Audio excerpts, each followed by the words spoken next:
कि मैं मनोज जी के पास आती हूँ कि मनोज जी, आप इस पूरी राजनीति को कैसे देखते हैं? योगी की जो राजनीति है इस समय, संबल को अयोध्या बदलने की और महाकुंभ को अपनी सीढ़ी बनाना कि प्रधानमंत्री की कुर्सी पर उनको मिल जाए, और वो अपना कदम मोदी जी से ज्यादा बड़ा बनाने की कोशिश कर रहे हैं। मोदी जी को वो ये चाहते हैं कि मोदी जी अब बौने लगे और वो ज्यादा ऊंचे कद में दिखे। क्या ये इसकी पूरी एक राजनीति आपको उसकी झलक एक मिलती है, चाहे वो महाकुंभ हो, चाहे संबल हो, चाहे फिर बाकी चीजें हो जहां पर वो मंदिर और शिवालय ढूंढने की कोशिश कर रहे हैं? नहीं, ये तो साफ साफ दिख रहा है, इसमें तो कोई आश्चर्य की बात ही नहीं है। लेकिन मुझे लगता है कि जब से योगी आदित्यनाथ मुख्यमंत्री बने हैं तभी से उनकी निगाह दिल्ली की तरफ है, और वो तब से 2017 से लगातार सीढ़ियां बना रहे हैं, और उन्होंने हमेशा इसका प्रयास किया। उसको आप पहले की घटनाओं में भी देख सकते हैं, और वो सही समय आने का इंतजार भी कर रहे थे।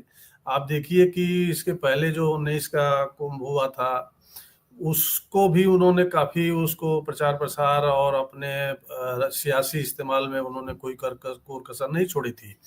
और फिर जो यूपी का जो पूरा एक यूपी के बाहर जो यूपी की एक तस्वीर, चमकीली तस्वीर बनाने में पूरे देश में जो विज्ञापन विभाग का जो खर्च है, यूपी सरकार का विज्ञापन विभाग का मैंने बजट देखा, वो पिछले 6-7 साल में वो 10 गुना जैसे ज्यादा बढ़ गया है।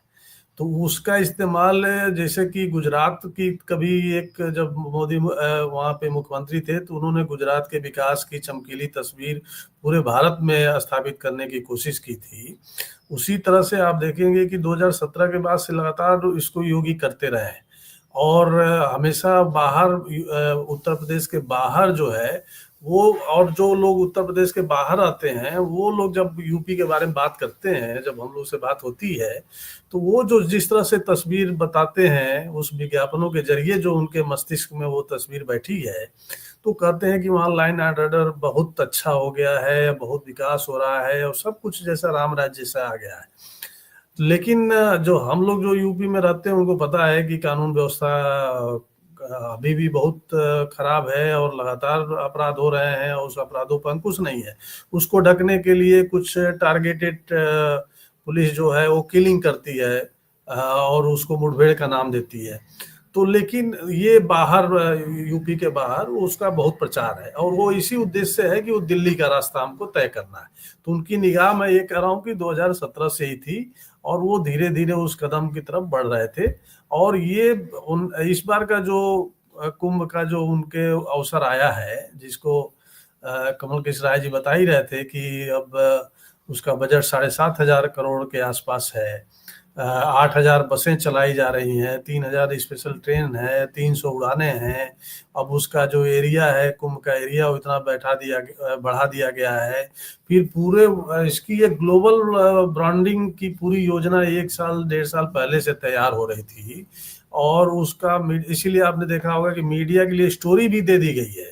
वो पहले से लिख के सबको स्टोरी सूचना विभाग ने दे दी है, और वो अब एक एक पेज में सारे अखबारों में आ रहा है।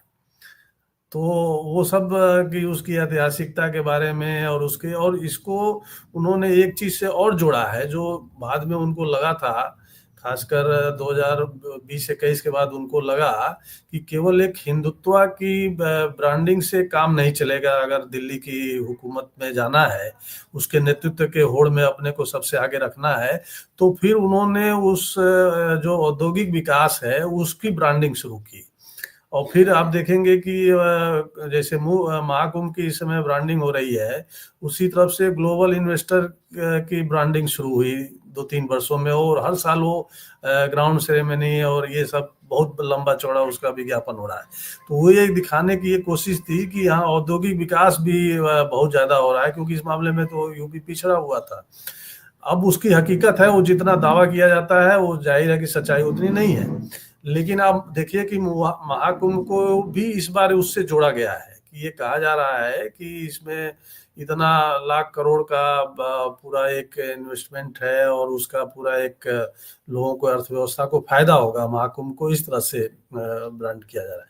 लेकिन एक साथ इसके पहले 19 में जो योगी आदित्यनाथ ने किया था, लेकिन एक खास फर्क भी है कि इसके साथ साथ ये भी कहा जा रहा है कि जो हिंदुत्व की राजनीति को और आगे बढ़ा दिया गया है कि अब सीधे तौर पर जो सबसे बड़ा देश का अल्पसंख्यक समाज है उनको कहा जा रहा है कि वो आए ही नहीं।